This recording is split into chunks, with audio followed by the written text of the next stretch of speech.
1, 2, 3. So welcome to Treehouse. We're gonna give you a little tour today of the kitchen, the dining room, and the office, and how we reconfigured it and lived with this kitchen that we didn't love when we purchased it. Wendy, you've remodeled this whole house. It looks great, but you have not touched the kitchen. I want to give you some ideas of what you could do. Yeah, and we can talk about what we did to at least live with it for 10 years. Yeah. Stay tuned to see the befores and the during, and some plans for what the after could potentially look like. Let's do it.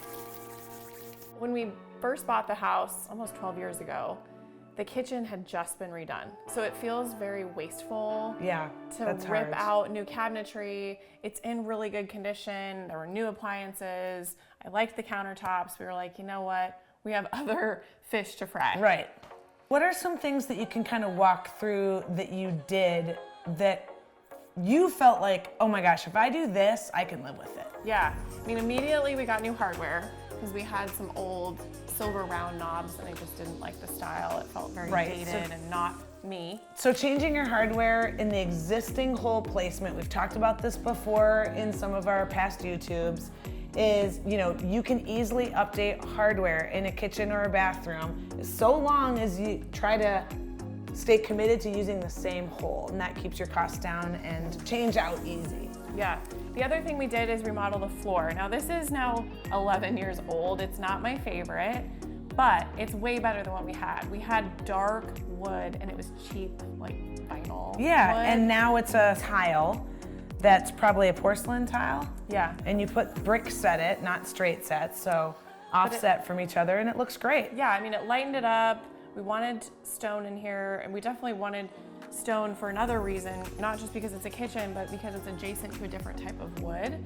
And it looked weird having two different woods next to each other. What else did you do in the kitchen to make it palatable for 10 years? Well, we changed the trim, so the trim now matches in the entire house. The only thing we didn't change in here is the crown molding, which drives me at the crazy. top of the cabinets, yeah. I think a lot of times we get questions about how can I remodel this kitchen without remodeling it? And the short answer is you can't. You gotta remodel it. But I think the most popular questions we get when you're trying to put lipstick on a pig is, can I redo my cabinets without getting new cabinets? And we'll talk about that. And can I put new countertops on? So the short answer is yes. Let's say these were a turquoise countertop and you absolutely hated them.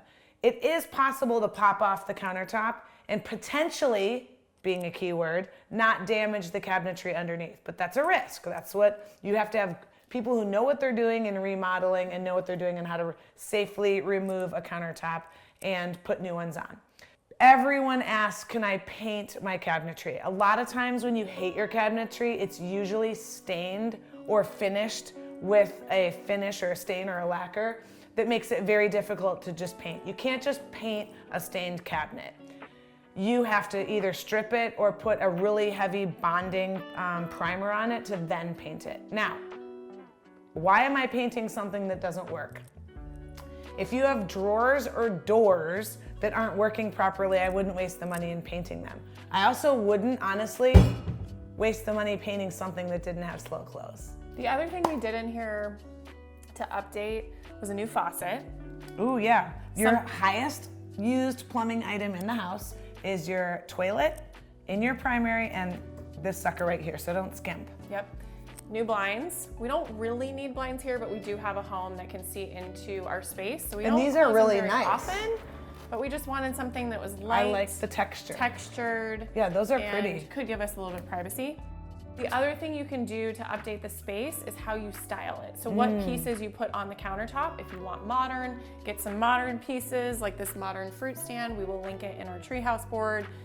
Some cute vases if needed. We also love to get cutting boards or some sort of trays that we can put all of our oils and salts and butter and all the things just in one place to anchor it. Yeah, because it does look good. It changes the look of the space. One thing that I noticed, because you're a master styler, is what I notice in that I don't do at home is you have different levels. So you have the countertop level, you have the cutting board or the tray level, and then you have the oils and the salt plant stacked on some books. So it does, and a little artistic expression. It's just a butter dish, but it has some personality. So I think it's fun to think about your what's holding your olive oil or holding your butter or the vase that your plant is in to create some aesthetic, expression there for a kitchen that you don't absolutely love. Yep. Why didn't you change the tile backsplash, for example? I know. Why bother? Right. We didn't want to start doing Band-Aids. Yeah, it's just, we know when we want to do it, we want to do it right.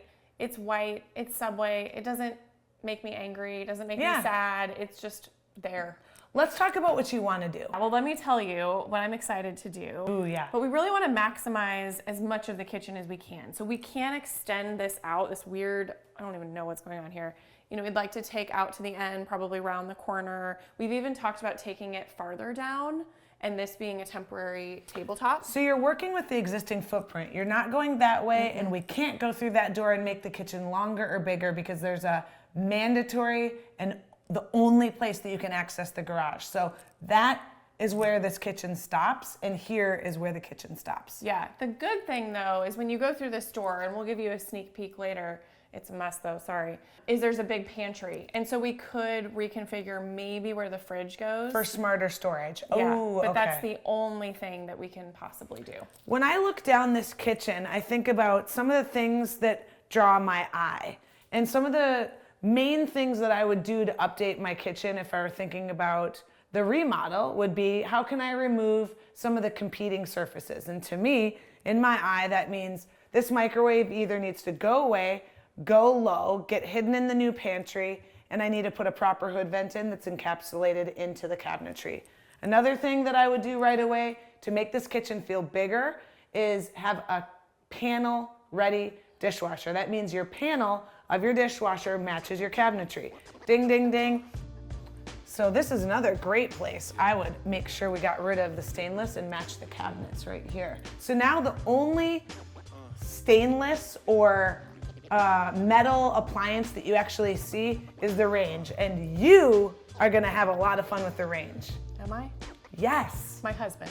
Colors. Oh, yes. He's gonna cook and you're gonna pick it. Oh, yes. I mean, in the old days, you could only find ranges from super high end. We're talking 20,000 plus Italian companies that offered ranges in color, but now more affordable companies that are sold even through build.com or Ferguson's nationally, like Bertazzoni and et cetera, you can get really fun colors in your range, and I know that's a place where you'll have a lot of fun. Yeah. One thing you're gonna notice as you see the adjacent spaces is that we have introduced walnut into this home, and so this wood feels very off. It just doesn't really fit the vibe anymore.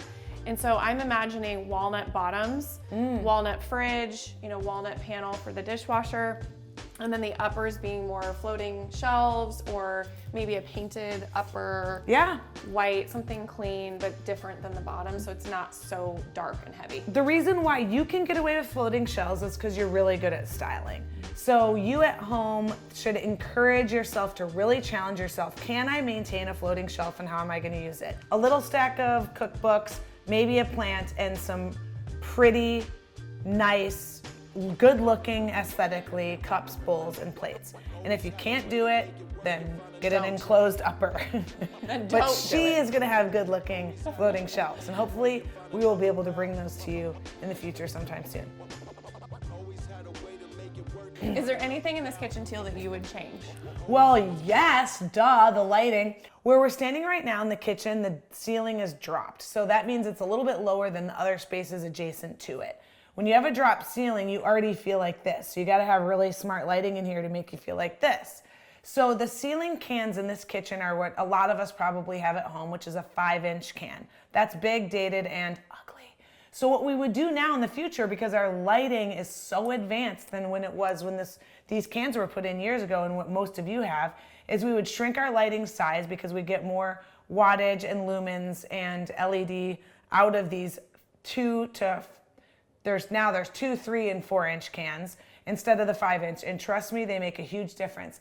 These have a screw-in light bulb, and the new cans now have a diffuser, or basically like the can trim and then a frosted piece of glass that helps from blinding light. If you're changing out your cans, I mean, this is a different episode, but if I was putting lipstick here, I could take this can out and put what we call a pancake can, or a can that clips into the drywall that is a very low profile. We actually kept the original paint color. Oh, where? Which I didn't like, this Where? blue. Oh, you did? Yeah. Oh, that's surprising because it works really well with the wallpaper around the corner. That's why I picked that wallpaper. Oh, okay, great. Paint is a great place to pause your efforts because a lot of times people say, oh, I'll just paint it. Yes, it is a good bang for your buck, but good painting takes a good painter, prep work, and it's a lipstick that costs money. Don't just quickly say to yourself, oh, we'll just paint this whole area, because square footage and paint will cost you. Just make sure you're really committed and you can get that bang for your buck that you're looking for, because it's not free. Come with us. We're gonna give you a tour of the spaces that are adjacent to this kitchen and how we remodeled them, so you can see what we mean by trying to make it fit within what we've remodeled here at Treehouse. And hopefully we'll be demoing this kitchen soon. Come on, let's go. Let's go. Ready to see the messy mudroom and pantry? We have a chalkboard wall to keep us organized. And then don't look too closely in here, but this is where we keep all of our food. So yeah, we're pretty limited in what we can do with the kitchen, but we're pretty lucky that we have all of this space in here. Okay, now out of here. So before, we had a wall here, and this used to be the office. But because the office was in the middle of the upstairs, it was very cramped, and we host a lot. So we decided to take this wall down, raise the ceiling in here, and create a different vibe. And then we made this the dining room. So now people can flow between the kitchen and the dining room, and we have a lot more space for hosting, which is awesome.